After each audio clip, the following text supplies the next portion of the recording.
I am Patrick, and this is Brian. Together, we're Just Got Played. We're coming to you live from the Cloak and Blaster, and we just got done playing a solitary game called Dead Ends. Brian, tell us all about Dead Ends, my friend.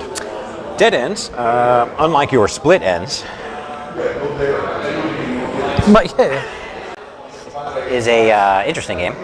Anyways, Dead Ends is a solitaire style game. It's set with a dungeon delve theme, and it takes about 5 to 10 minutes to play, unless you happen to be unlucky and draw a dead end as your first card, and then it's instantaneous death, much like a Vorpal Sword in a critical die 20, or if you roll 1 and accidentally kill yourself, which Patrick did twice.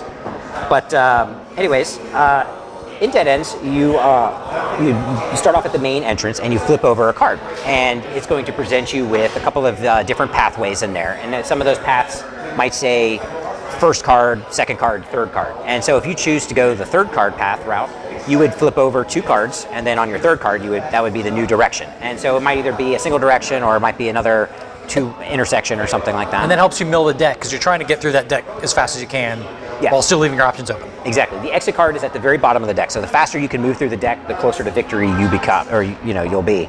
But at the same time, is you want to leave open as many intersections as possible, because those are going to act like extra lives. Because if you hit a dead end at some point and you don't have a hammer to bust through them or some other way to help you get out of that, then you have to backtrack to the most recent intersection and then go a different route. And sometimes, and then you also got to be somewhat careful too how you place the cards, because you could end up, tunneling into yourself and then creating your own dead end, even though there is no dead end card specifically to stop you. So Patrick, what would you say is your favorite thing about Dead Ends? I do kind of like the whole maze idea. Like, I haven't seen this in a solitary game, or actually in any kind of game. We're actually building a maze as you go. It's kind of like a tile layer, and you run at it. And this kind of game may exist. I just have never seen it. So I really do enjoy that style, that idea. It's kind of like Zork. Zork's a text video game from the early 80s.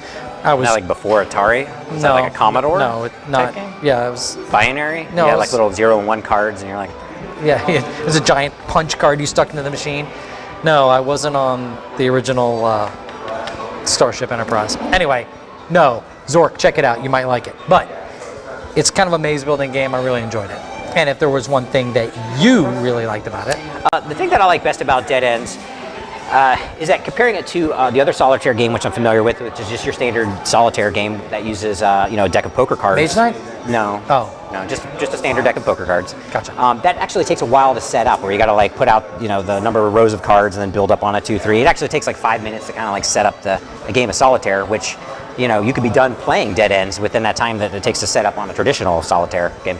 So the thing I like about Dead Ends is just a relatively low setup time for a solitaire game, which a lot of times is you're just trying to get in a quick game and you don't want a whole lot of wasted time in setup. What would you say is the thing, Patrick, that you like least about Dead Ends, though? That would be the same thing. I don't like solitaire games for tabletop. I imagine there's a certain amount of people this would really appeal to, but I enjoy tabletop for the interaction. I like to sit down, look somebody in the eye, and play a game and share an experience with someone else. That's why I like tabletop. So if there's one thing that I don't like about it, it's the fact that it takes away my desire to interact with other people. And if there's one thing that you don't like about it... well, I actually have to say that there's 2 things. One thing is, because it's a maze-type setup, I kind of liken it in my mind to the movie Labyrinth, and there's no David Bowie type character in here, like the Goblin King or anything like that. But that kind of bridges into the second thing that I dislike about the game. And in that the artwork is a little bit abstract, and I would think that for a solitaire style game, it's probably going to be geared more towards introverted type players, since you're going to be playing by yourself. And so the artwork could be a little bit more immersive and a little bit more detailed. Instead of just a dead end, maybe there could be a trap and dead bodies and blood and gore and something to really grab the player and say tell the story to the one player who's got the imagination enough to play the game by himself. Is that what you wanted me to dress up like David Bowie when you were playing? Yeah. It's unusual. You almost got the hair going on. You just, it could be a little bit longer in the back, but... Everything I've done for you. Not bad. I move the stalls for no one. Keep going. Anyways, Dead Ends, you can pick up your copy on the website, which we'll put the link here, or maybe it'll go around and down. Watch what you're pointing at there. Oh.